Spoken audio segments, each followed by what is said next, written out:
Good morning, Mohawks. This is Audrey And Natalie. with your Mohawks News Flash. Hello. And Mr. Jackson. Thank you, Audrey. Thank you, Today- Natalie. Today is a Farmer Fact Friday, January 10th, 2020. And again, we welcome Farmer Jackson to our newsroom. Hey, boys and girls.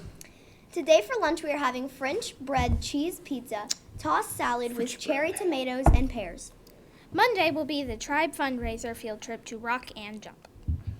Mohawk shop will be for grades K through 12 next week during library. K through 12.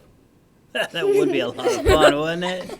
K through 12. I wonder if we got anything down there for the 12th graders to buy. Maybe like some K through second. some arm roll for the wheels, just their car or something like that. A box of Kleenexes for their car glove box. Okay, but K2. Midpoint Library will be here today. The whole library or just a book on wheels?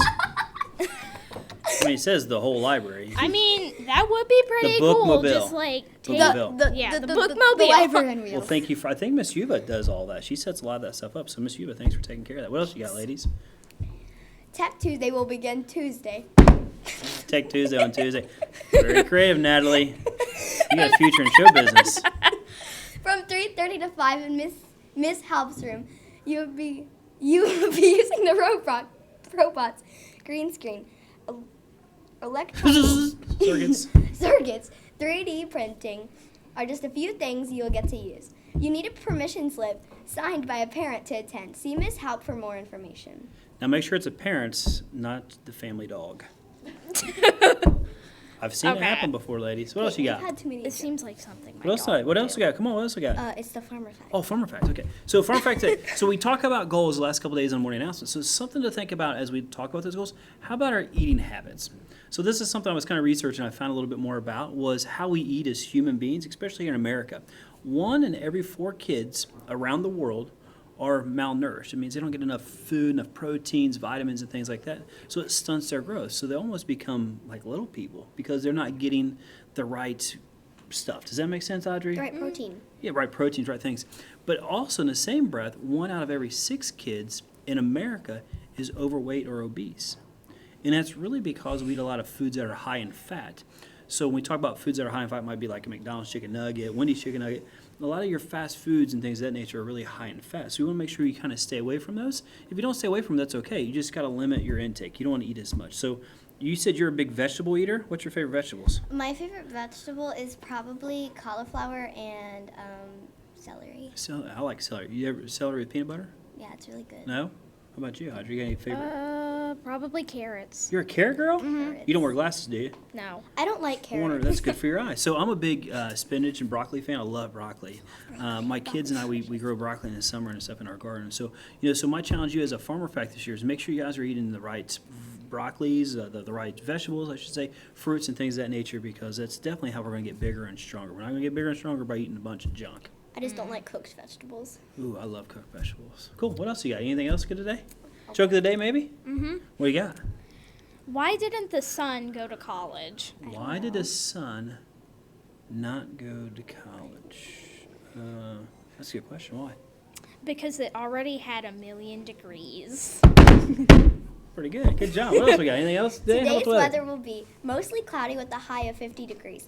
Tonight, patchy drizzle with a low of 49. So I've seen over the last couple days in the weather forecast up to maybe 4 inches of rain. Now that's That's a lot of rain. a bunch of rain. So, I mean, if you're At doing least something. it ain't snow. Come on. I want it to be snowy. How dare you talk in such a tongue?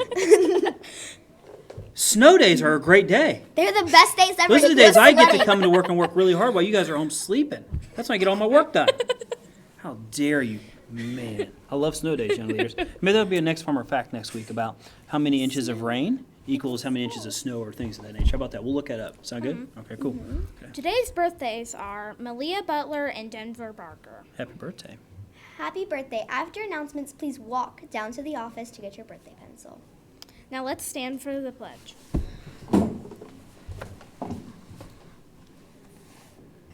I pledge allegiance to the flag of the United States of America and to the republic for which it stands, one nation, under God, indivisible, with liberty and justice for all. Have a great day, Mohawks. Next up is our inspirational video brought to you by Seeker Stories.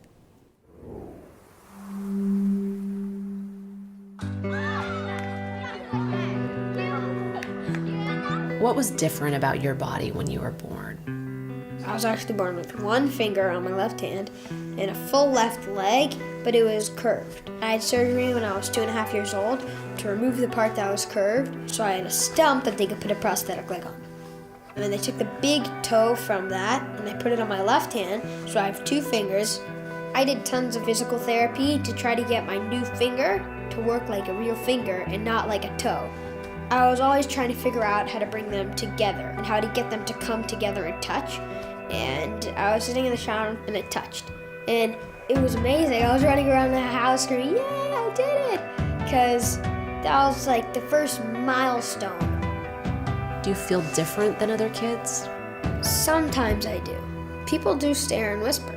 I'll be thinking like, there's tons of kids in this world. How did he happen to choose me to be one of the kids that had to get their leg taken away? And I asked God, like, can you please give me a leg? Somehow, some way. Well, then I have to think, I was born like this. I can't change it. And when I play sports, I don't feel different. I don't think about anything else. I just think about what's happening in the game. Would you say sports have become a ritual for you? Yes, because I feel like if I don't play sports every day, I feel weird. I've always felt like sports is where I can go when I'm sad or lonely or anything. I love competition. I love the feeling. I love being under pressure and everything. When I'm playing sports, I go from thinking about all the other things to game mode. When I'm in the zone, I feel like I have this like fire around me. And then the flames pop up and have this circle around it. So any thoughts that try to come in and they get burned by the fire and they don't let in. Do you feel you have to work harder than other kids? Oh yes. I bet kids when they take a step, oh I took a step, big deal. For me, when I take a step, I say, oh no big deal, but I thought about every little bit. I put so much pressure on my body from being in a prosthetic all day. I come home, I'm like dying from back pain, and I have to stretch before I go to bed every night. So how do you stay positive? I have to think about what I have instead of what I don't have.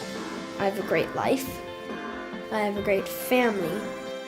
I have great legs. I have great friends. I have a great school. I could go on for years. I'm just grateful that I have so many things that are great in my life. There's lots of challenges in people's life, and that's a little wall right there. So I try to break down that wall. If I'm just running around like playing soccer or shooting a layup, I don't think about it. I don't feel different when I'm playing sports because that takes me away from my disability, but it's a good thing that I'm born like this. I've learned to be confident in myself. I've learned how to be strong.